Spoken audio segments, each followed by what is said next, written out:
Kenapa hati kita tidak bisa khusyuk dalam sholat? Apa penyebabnya? Salah satu dari sekian banyak penyebab hati tidak bisa khusyuk, hubbi aklil haram, suka memakan makanan haram.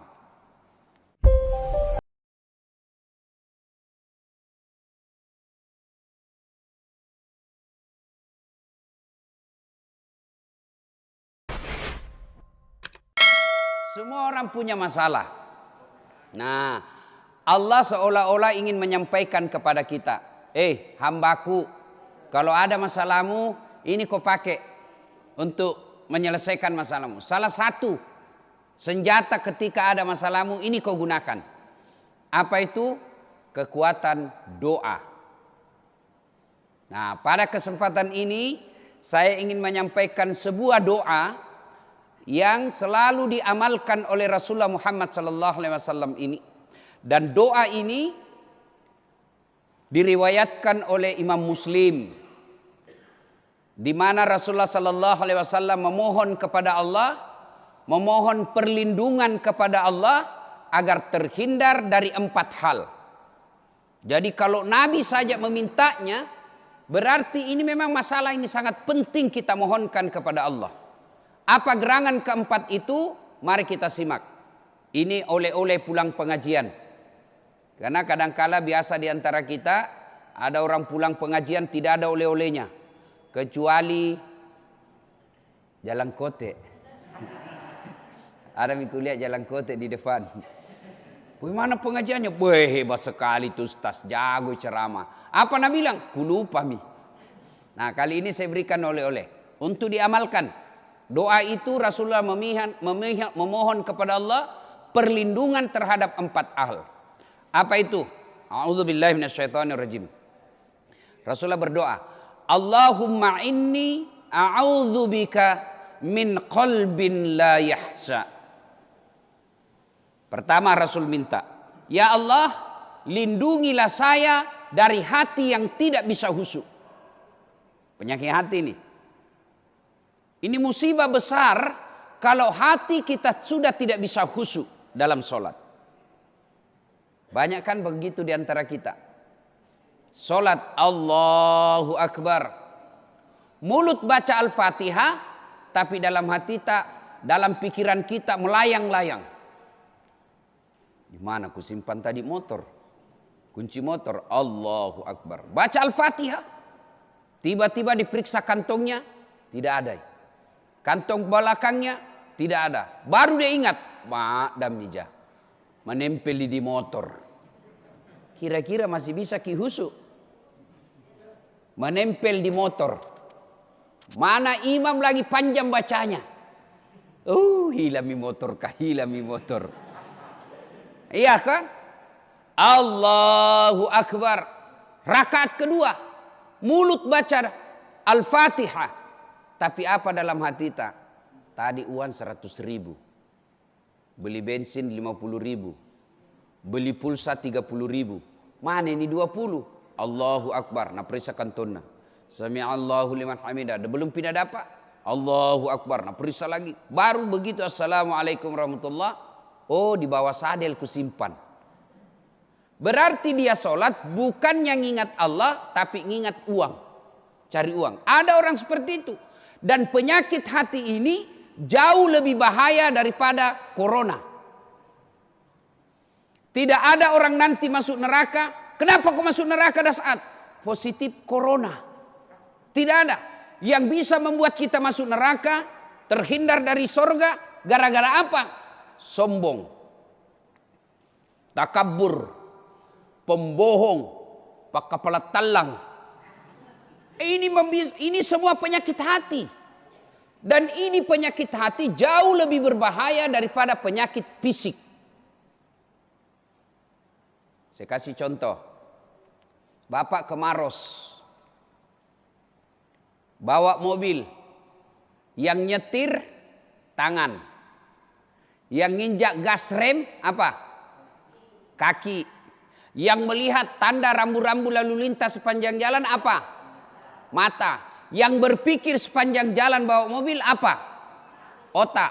Tapi begitu mau ada tikungan, tikungan apa tertulis? Hati-hati. Tidak ada tertulis otak-otak. Itu oleh-oleh khas Makassar, otak-otak. Di masjid atau di kantor wali kota ada pengumuman. Yang menulis pengumuman apa? Tangan. Yang melihat salah atau tidak ketikannya, mata. Yang berpikir sepanjang menulis pengumuman itu apa? Otak. Tapi begitu mau diumumkan pengumuman, apa Nabi bilang announcer? Perhatian, perhatian. Tidak ada bilang perotakan, perotakan.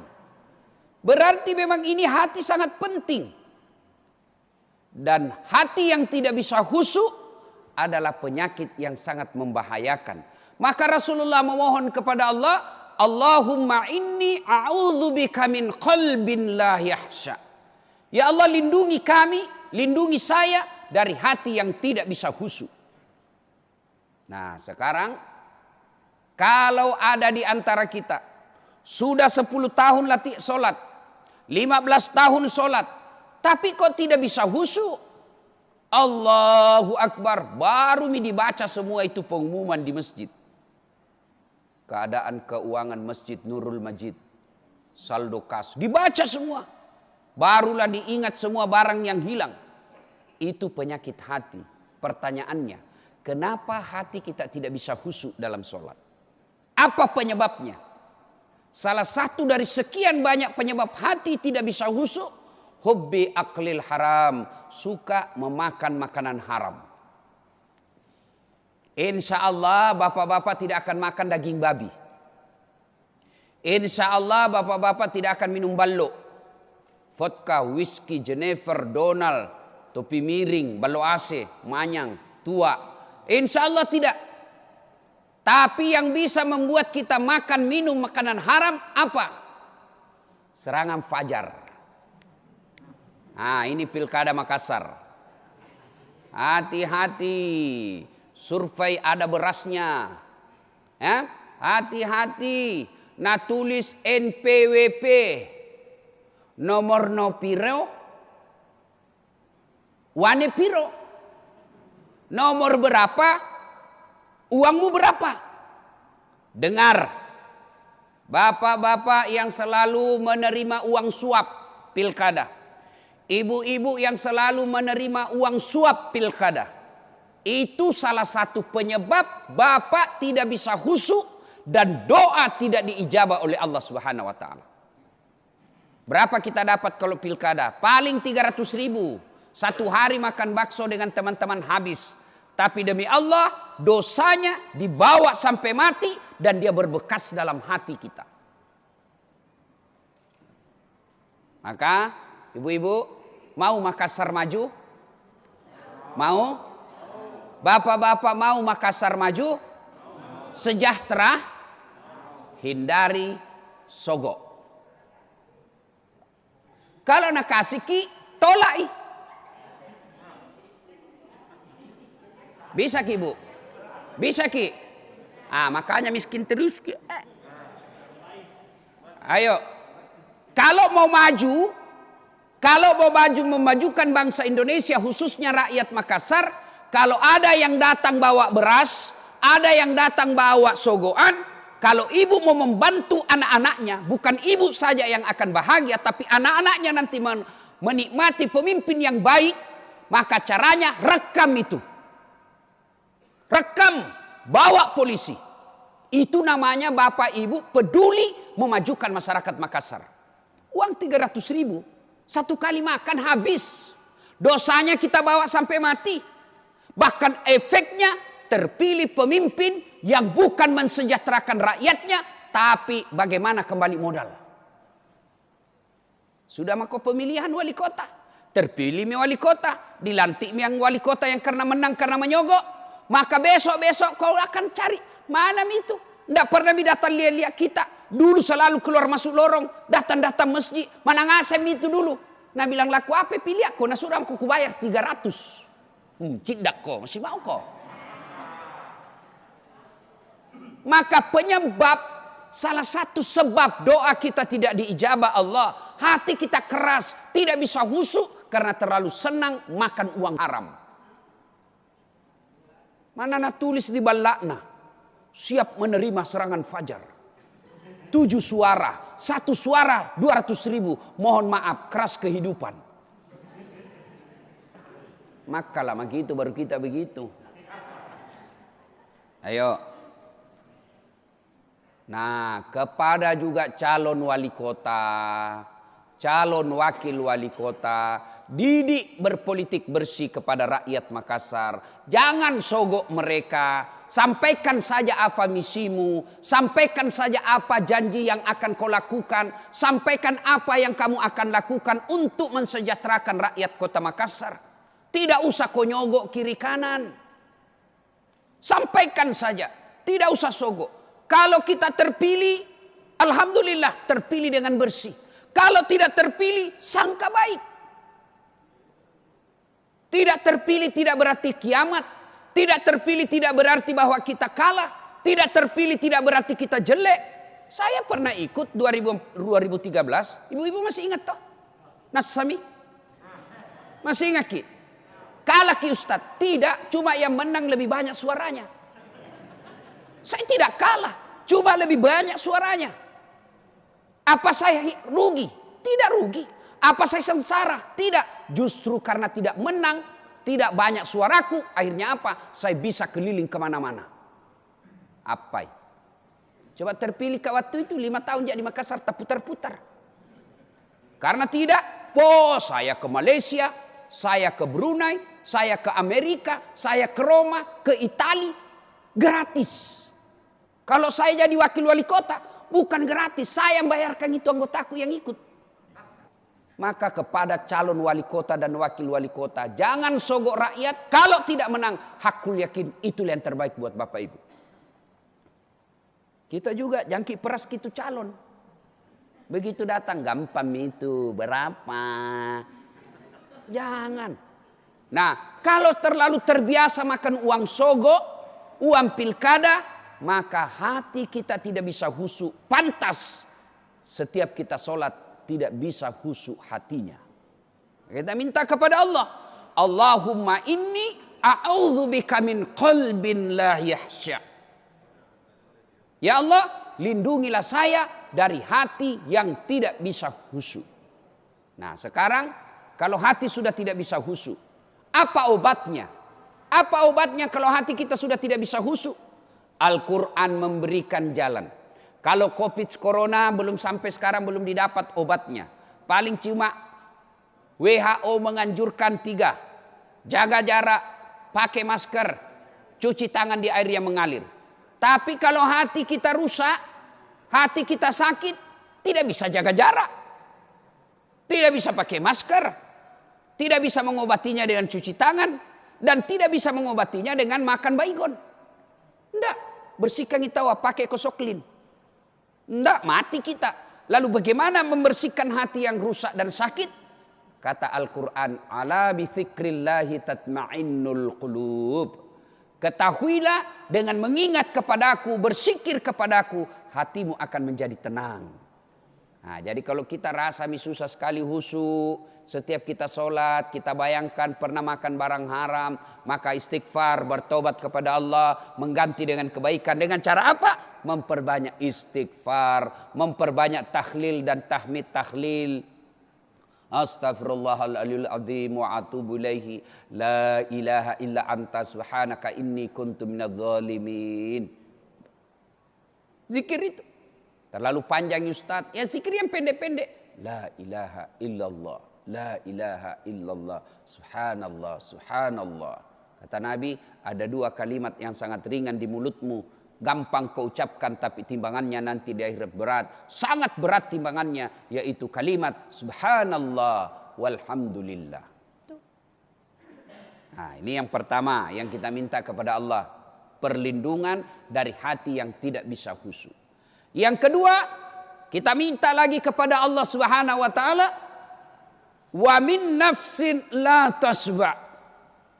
Ya Allah, lindungilah kami, saya dari nafsu yang tidak bisa puas. Ini kalau nafsu tidak pernah puas, hakul yakin tidak akan pernah bahagia dan tidak akan pernah rasakan kaya. Kira-kira kita miskin ini apa karena Allah tidak kasih rezeki? Kita miskin ini bukan karena Allah tidak kasih rezeki, tapi karena selera kita, gaya hidup kita melebihi Allah yang Allah berikan. Contoh, Allah ngasih kita rezeki 5 juta 1 bulan. Tapi gaya hidup tak 7 juta. Pasti miskin maki itu. Kenapa? Kurangi 2. Tapi coba beda. Gaji tak 5 juta. Gaya hidup tanpa juta. Pasti kalumannya maki. Kenapa? Masih ada tawa lebihnya 1. Mana prakteknya? Nah, kalau bapak-bapak ini. Kalau gaji tak cuma 3 juta per bulan. Jantung maki pakai handphone yang 3 kamerana. Mau di apa 3 kamerana? Nah 1 jistrita. 1 ji mau dipoto. Lebih baik blitznya mau saja kasih banyak supaya terangi. Supaya kalau dipoto istrita terang mukanya. Iya. Kalau gaji kita hanya cukup untuk beli motor, jangan maki beli mobil. Pasti menderita gitu. Datang itu tukang kredit kah? Apa namanya itu yang penawar-nawar kredit di bank? Hah? Ya, marketing datang nih. Nah bilang, oh ini Ustaz.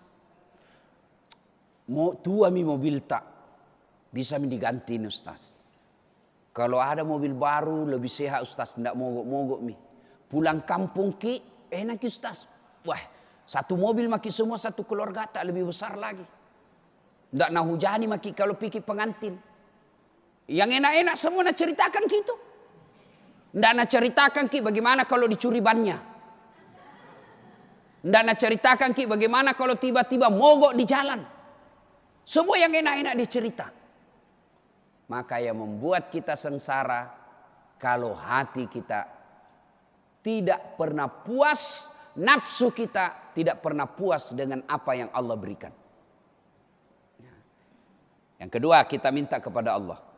Lindungilah saya, lindungi kami kalau kita berjamaah dari nafsu yang tidak pernah puas. Ini kalau politisi tidak pernah puas dengan nafsunya, maka akan terjadi kita lihat politisi yang apa namanya itu, yang diamami semua. Apakah namanya itu kalau dalam dunia politik diamami semua?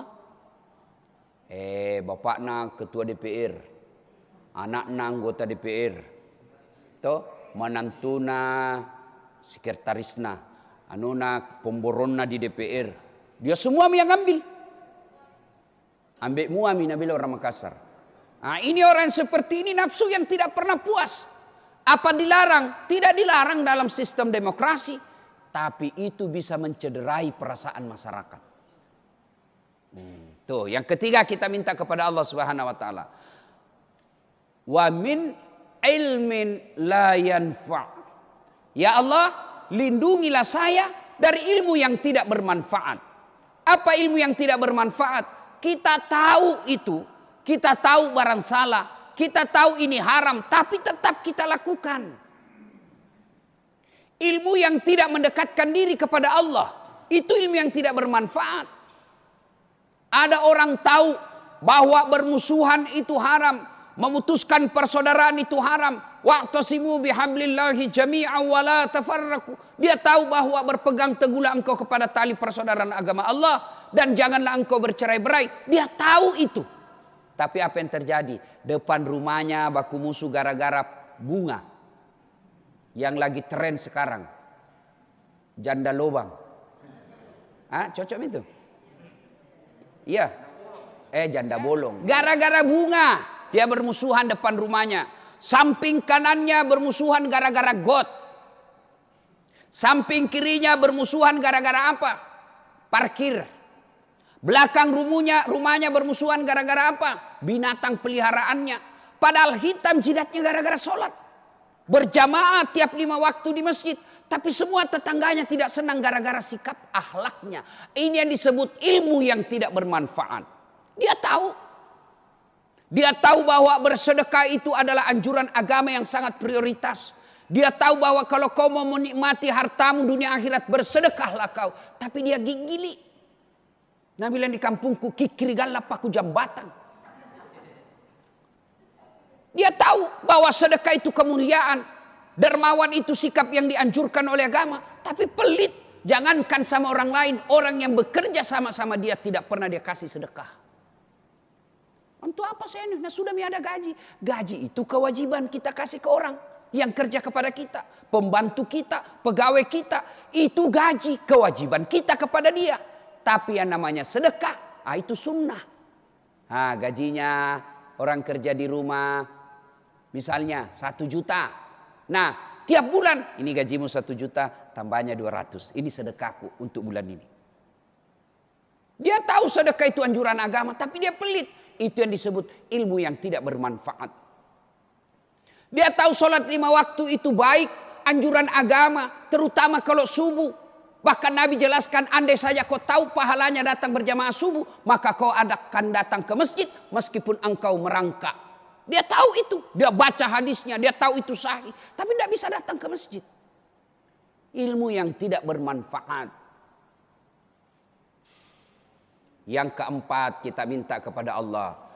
Allahumma inni a'udzubika min qalbin la yahsha.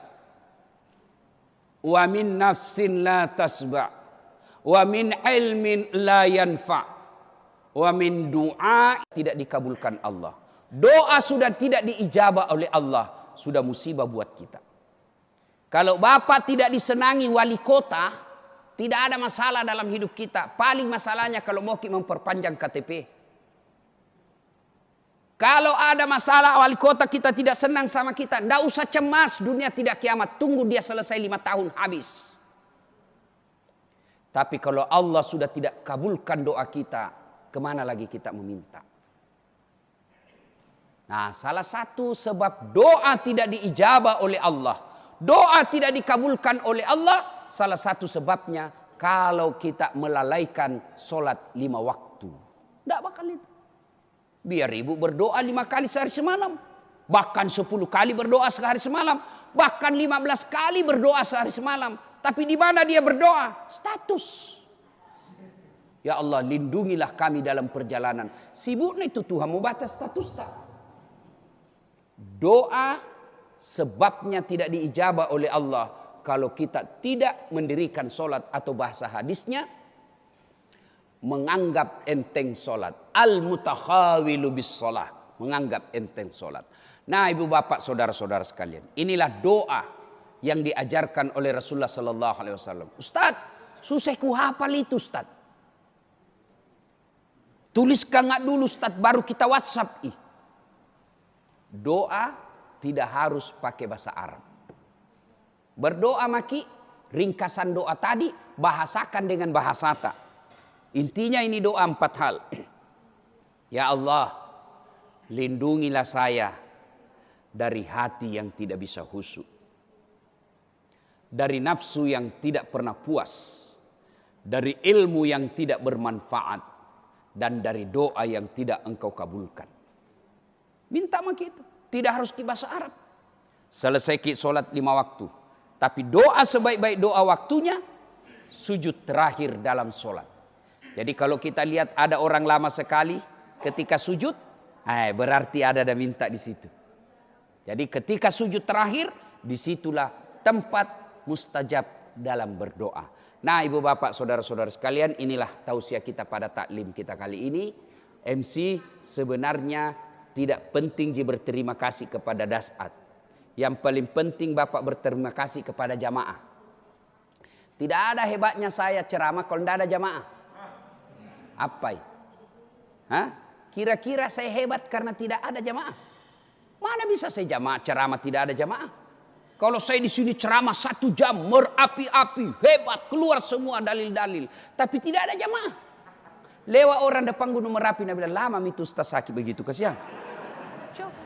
Jadi sebenarnya ini berterima kasih kepada jamaah yang mau hadir dalam pengajian seperti ini, insya Allah.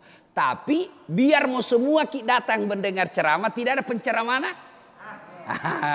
Maka disinilah pentingnya kita saling menghormati. Ya, Ustadz tidak boleh meremehkan jamaahnya, tidak boleh nganggap remeh jamaah. Jamaah tidak boleh menghina ulamanya. Karena kita adalah saling membutuhkan. Ibu bapak saudara-saudara sekalian, sebelum saya akhiri, sulup mie kue. Kalau keluar mie kue hilang mie konsentrasi.